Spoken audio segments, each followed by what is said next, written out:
বাইরের তৈরি বিরিয়ানি আমরা খেতে সবাই পছন্দ করি, কিন্তু এত অয়েলি থাকে, এত মশলা থাকে, টেস্টিং সল্ট থাকে, যার কারণে কিন্তু কিছুক্ষণ খাওয়ার পরে আমাদের মুখটা ফিরে আসে।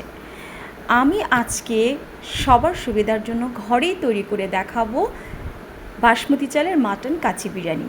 খুবই ইজি ওয়েতে করব।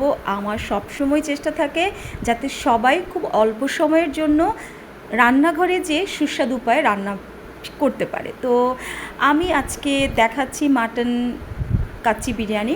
তো মাটন কাচ্চি বিরিয়ানি তৈরি করতে আমাদের প্রথমে আমরা চলে যাব একদম মাংস মেরিনেট করতে। মাংসের মেরিনেটে আমি এখানে নিয়েছি হলুদ গুঁড়ো, লঙ্কার গুঁড়ো, আদা রসুন পেঁয়াজ বাটা, নিয়েছি বিরিয়ানি মশলা, যেটা আমি ঘরেই তৈরি করে নিই।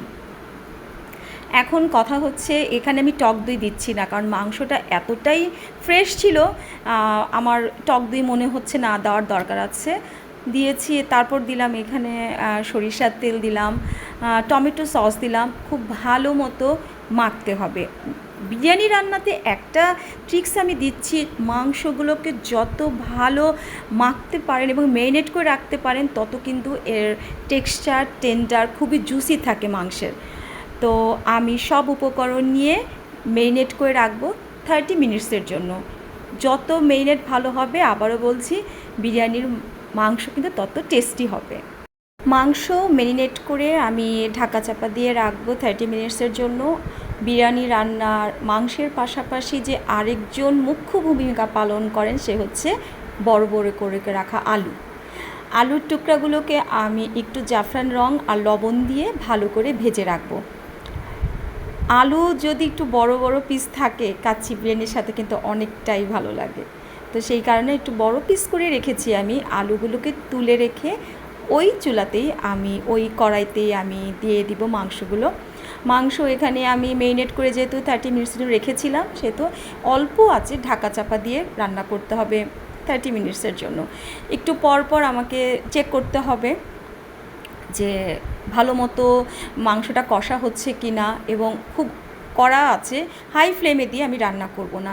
যখন রান্না করতে করতে একটু তেল উঠে আসবে, সেই সময়ে আমাকে এখানে অ্যাড করতে হবে আচ্ছা গুঁড়ো দুধ আর হচ্ছে কাশ্মীরি লঙ্কার গুঁড়ো।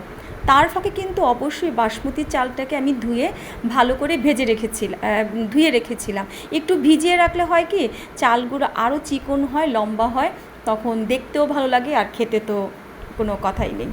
যাই হোক, রান্নার একটা পর্যায়ে যখন গুঁড়ো দুধ তারপরে হচ্ছে কাশ্মীরি লঙ্কা গুঁড়ো দিয়ে একটু ভাজা ভাজা তেল উঠে আসলে দিয়ে দেবো এখানে আমি গরম জল।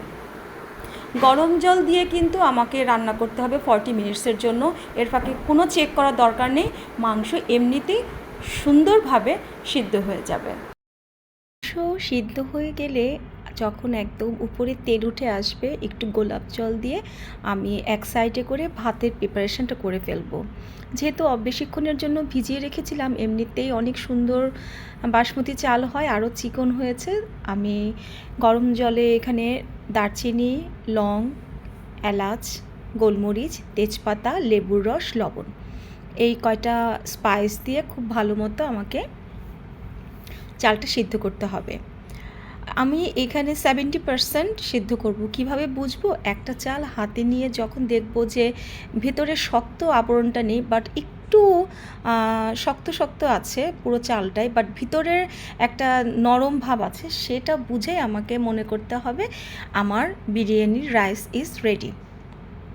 এখন আমি চলে যাব পুরো অ্যাসেম্বল করতে। তার আগে হাতের পাশে আমি নিয়ে নিয়েছি গুঁড়ো দুধ, ঘি, গোলাপ জল, জাফরান রং, বিরিয়ানি মশলা, আর হচ্ছে আলু বোখারা, কাঁচা লঙ্কা, সব কিছু একসাথে করে নিয়ে আমি প্রথমে যেই হাঁড়িটাতে বা যেই সসপ্যানে, যে যেটা কমফোর্ট হয়, আমার কাছে ভালো লাগে যে পোলাওর যে ননস্টিকের হাঁড়িগুলো আছে সেগুলো আমি ইউজ করি।